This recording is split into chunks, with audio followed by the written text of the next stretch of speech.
Onarча көчөсү. Эртең менен балдардын баары мектепке кетип барышат. Биздин көчөлөрдүн абалы ушундай.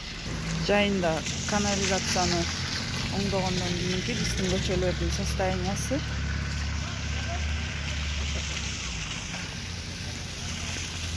жерден күнүгө жүздөгөн окуучулар, балдар өтөт да.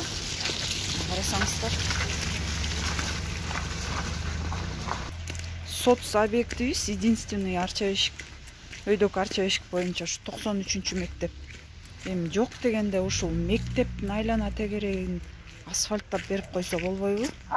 Көчөнү баш аягына чейин кылбай эле коюшсун. Ушул суроону бир поднимать этип, мындай өзүбүздү аябасак да, балдарыбызды аябасак болбой калдымы? Карасаңыздармы? Бут кийим деген буларга кантип булар мектепти барып азыр ужас кылат. Керели кечке буттары суу жүрөт.